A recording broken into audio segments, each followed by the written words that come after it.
So here we are with the next installment of the Cash Crop 4.0, doing a little bit of a review and giving you some general information. It's been about 4 or 5 days since our last video, and you can see just how much these plants are growing. Take this one out here so you can see the root structure. You can see the last time, in the last video I showed you, we just had one little root, and now there's a huge group of roots coming out of it, and you can see that they're bright white too, which is good. Again, you want to watch for anything brown because that's a sign of root rot. Looking down into the reservoir real quick here, you can see the roots are starting to intertangle between the different net pots. That's absolutely normal, nothing to worry about at all. And you can see our air stone is still working well, still bubbling, everything's looking good. Now, a few things just to point out. A real common thing that will happen when you're growing in any indoor garden is you'll have some plants that will take off and do better, and some plants that are a little behind, like these guys here. The seeds here popped later than the other ones, and because they popped later, they might end up getting strangled out. When you are dealing with plants competing for light in a fairly small space, sometimes they will strangle each other out. It's not something to worry about too terribly, whether you have 6 plants or whether you have 4 plants. Really the key is to maximize the indoor space. So what I mean by that is if you had one plant that eventually took over the rest of the available space and absorbed as much light as possible, it would still do pretty good as compared to 6 smaller ones. So just because these guys are on the teenier side, and even if they do get choked out, it's nothing to worry about. You can see that looking at our leaves here, they're nice and green and healthy. There's no signs of disease. There's no insects. We don't have any yellowing at the tips. There's no scorch marks or burning. Everything looks really beautiful. That is an absolutely perfect tomato plant leaf. Now you can see that at the very top of the plant, what you might think is curling is actually the new leaves that are just starting to come out and be formed. As they grow, they unfurl, and that is not a sign of a nutrient problem.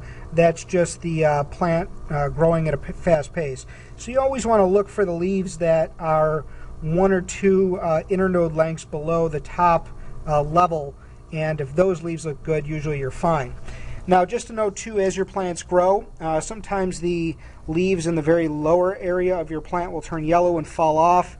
Like in this case here, you can see we have these leaves starting to yellow, and those will eventually fall off. And even on this plant here, the first set of leaves that came out are starting to turn a little bit, actually on all of them. And that's perfectly normal, especially with the first set of leaves that come out. So nothing to worry about there. Again, very common. But you can see, again, the plants are doing very well with this light. Everything's going spectacular. Now at this point, you don't want to take and pull these net pots all the way out like you saw earlier. As I started to pull it out, because the roots are going to tangle together, once they get to this point, you cannot take and yank these out. You're going to do too much damage with the roots as they're tangled together. So if you have clones, if you were using this for any kind of cloning service, if you're just growing out clones, you know, you want to have already pulled them out by this point and retransplanted them in soil. If you're just going to let them go and grow, then, you know, leave them in here. But one of the things that we're going to talk about in a little bit is how to do maintenance on this unit. Now, because you can't pull out each pot individually and put them to the side, it's just impractical. Because first off, you'll damage the roots, you'll damage your plants, especially as they continue to grow, and you won't be able to pull it out without causing damage to the plant. And like we talked about earlier, as these plants grow, they'll actually all grow together and create a bit of a canopy that'll move up with your light as your light is brought up the box. And if you keep taking them in and out, you're just going to do irreparable damage. So let's talk for a minute here about how to actually do maintenance on the water in the bottom. Now, we talked about having to empty this tub out every roughly 5 to 7 days and use fresh water and fresh nutrients. Again, I cannot stress how important it is to do actual water changes, not just keep adding water to the top. If you do that, you'll get a nutrient imbalance and your plants will slowly get sicker and sicker and die. Also, if you're not checking the pH on a frequent basis, I would recommend doing water changes on the order of every 3 to 5 days, especially once your plants are over a foot tall. Once they're over a foot tall, they'll take your water and turn it very acidic, and if you're not checking it daily, it'll change dramatically. And what will happen is one day all your plants will look fine and healthy like this, and then they'll turn yellow and just start curling, and the damage is a hard thing to keep coming back from. So the key there is to make sure that you're changing the water out as frequently as possible with a box like this. You can use things like pH Up, but to be quite frank, it's difficult to balance the pH unless you have a digital meter and unless you're checking it on a very frequent basis. And also, just want to make a little comment. You'll see algae sometimes on the top of these cubes. Everyone has this little green slimy film. That's nothing to worry about. That's just a green algae that occurs whenever there's photosynthesis, whenever you have light, and it's present in pretty much all water supplies. And that's not something to worry about. That little bit of green algae on the top of your cubes isn't ideal, but it won't hurt things. It'll become a problem if you see actual green bubbling, like you have to the point where when you rub your finger, there's heavy green slime coming off. Then it's excessive, and if that happens, you want to do a water change immediately. And in some instances where it gets excessive, you want to take and maybe put, like I'll take a black garbage bag and cut out a little circular ring and cut a slit in the middle of that circular ring and just slide it over the top of the grow cube but below the bottom leaves of the plant. And that just prevents light from getting to the cube and prevents the algae from growing. And again, the algae is only a problem if it gets so excessive that it actually starves out and damages the plant. But in this case here, we should be just fine.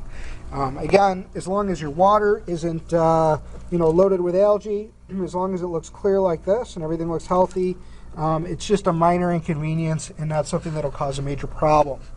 Now here we have our CO2 GreenPad CO2 generator.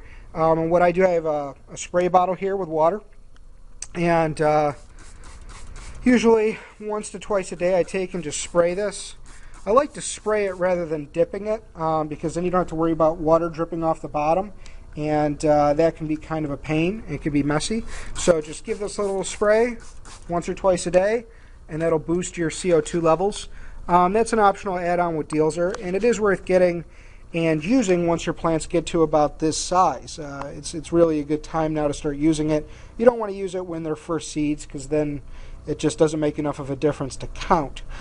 So I'm going to take the camera here and set it up so I can show you how to do a water change without disturbing the plant roots, and we will pick up there. Okay, now in this video I'm going to talk to you about how to do a water change. Because I need both hands for it, I set up the camera on the tripod here, and I'll talk you through some of it, and then I'll show you how to do some of it when I have both hands free, and we'll show you the easiest way to do water changes. Now there's several ways you can do a water change. Again, you don't want to disturb these plants any more than is necessary, and there's several ways to do it. The first way is just to get a standard water pump. Put the pump in the bottom of the water and have that, and run a tube out, grab a plastic tub or any type of container that you want to drain your water in, put that in front of your plants. Use that little cheap water pump. You can get them for 10, 12 bucks.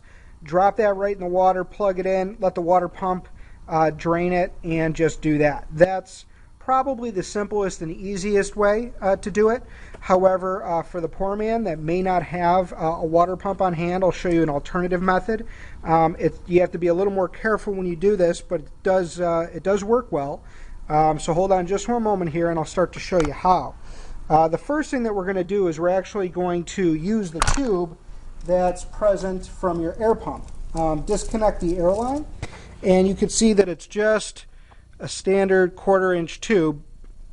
And it's important at this point you want to actually take and disconnect the other end from your air stump.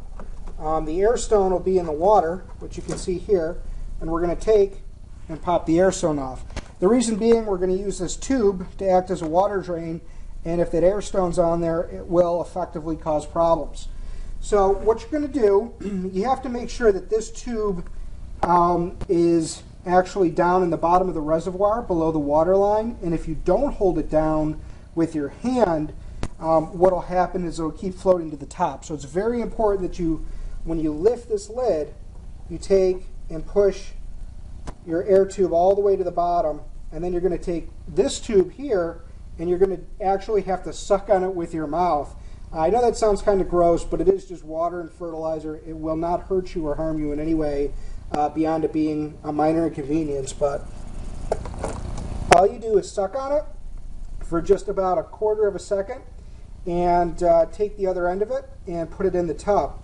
Now, I'm not sure how well you can see it on the video here. I'll try to lift it so you can see it dripping. But once you lift it beyond the height of the water line, it's going to stop going. So I did that to try to show you. There we go. So now it's draining into the second tub in front of it here. And what you want to do is just sit here for a couple minutes and effectively let the water drain. If you want, let's see if the tube will stay down here. Looks like it will. Alright, so carefully drop that down. Now you can always put a weight on the other end of the plastic tube as well, and a weight will help it from lifting above the water line. Let's see if we can see it here. You can see that it's starting to fill up and dripping there. So that's one way you can empty the water out without disturbing the plants too much. Again, there's several different ways you can do it.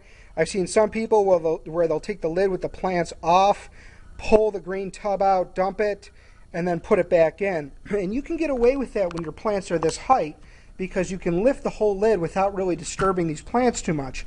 However, once your plants get up towards the top of the box, that's going to be impractical to do. And as a matter of fact, it'll be difficult to even lift the front edge of this plastic tub in order to drain it because the plants will be so big and so lush. So in the case of maybe a plant that might die, like if that plant there gets choked out, what I might do is take the net pot out and use that site to do the water changes, or I might just carefully lift the front of it.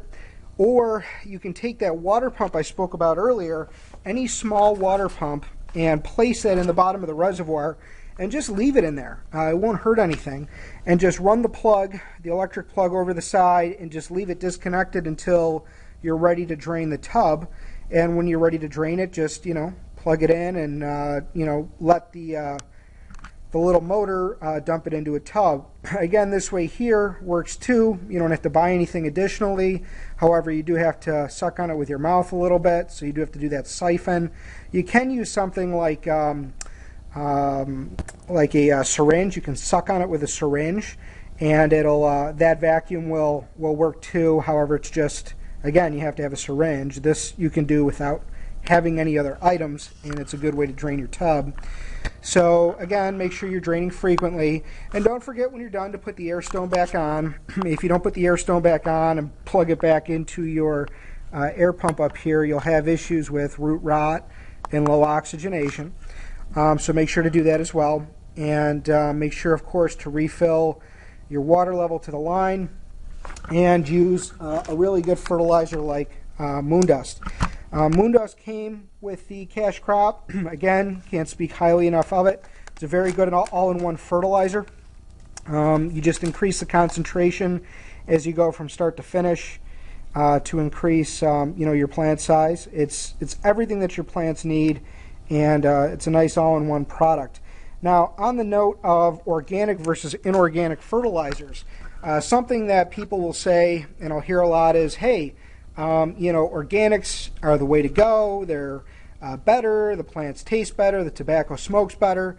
I want to be very clear on that. Is absolutely 100% untrue. Not only is there no data to support that statement in any way, but it also has been proven where they've done blind studies and taken, for example, bananas and cut them in half and given one half to a person and say that it's organic versus inorganic, And the organic banana, they say, tastes better, but it's the same banana cut in half. And there really, truly is no difference in flavor or performance, except that organics do not grow as well. They have lower levels of the three main ingredients that you'll see listed on every nutrient label. On this one, it's 19,813. So nitrogen, phosphorus, soluble potash. Okay. When you deal with organics, that number will be more like 102 or maybe 203, something like that. And quite frankly, there just isn't enough of what the plants need to prevent deficiencies. And the way I can explain that to you is this. If somebody doesn't have enough calcium, they'll get rickets, and their bones will become fragile, and they'll have problems, and their bones will break. If a person doesn't have enough vitamin C, they get a disease called scurvy.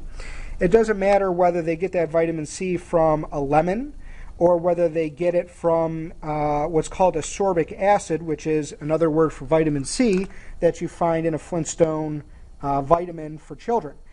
Either way, you will not get scurvy. You will not get any of those diseases, and the belief that an organic source is better is kind of silly, because they're inorganic molecules, just like iron that you find in your bloodstream. That your body does not make organic iron. It's the same as iron ore, just small particle sizes.